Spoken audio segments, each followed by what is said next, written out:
Well, with impeachment proceedings underway in the inauguration next week, the U.S. military and law enforcement are taking steps in the nation's capital to keep everyone safe. Up to 20,000 National Guard troops could be deployed. Deborah Alfarone has the latest from Capitol Hill.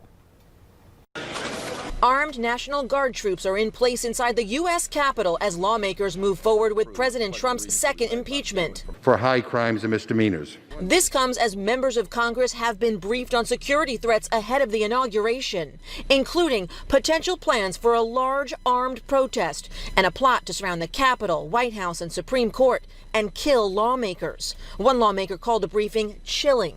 We will have no tolerance whatsoever for any attempts to disrupt the peaceful transfer of power on January 20th that our Constitution calls for. Outside the Capitol and across the city, large trucks are being used to block off streets, and boards are going up to protect businesses and private property. Clearly, we are in uncharted waters, and it is very important that we work with all of our partners. The security threat isn't just in Washington. The FBI warns of possible armed protests at state capitals across the country. National Guard troops have been activated in several states. Many leaders are promising a zero-tolerance policy. We welcome peaceful protests, but let me be clear.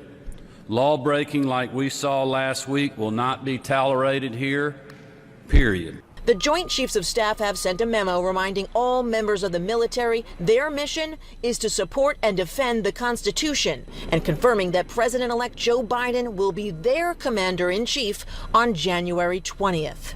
Deborah Alfarone, CBS News, Washington. Airbnb properties in the Washington, D.C. area won't be available during the inauguration. The rental company announced today that it's canceling and blocking future reservations in the nation's capital next week.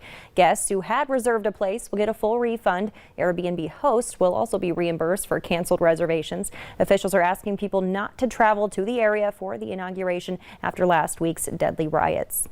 The permanent headquarters of U.S. Space Command will be in Huntsville, Alabama. The Secretary of the Air Force confirmed today that the command's HQ will be at the Redstone Arsenal.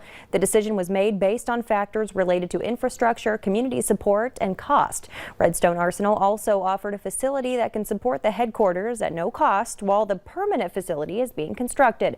Alabama Governor Kay Ivey said she was pleased with the news, saying the state has a rich and storied history when it comes to space exploration. Well, have you ever wondered what your dog is thinking? You can now buy a device that claims to tell you. We'll have that story and much more when Valley News Live at 4 continues.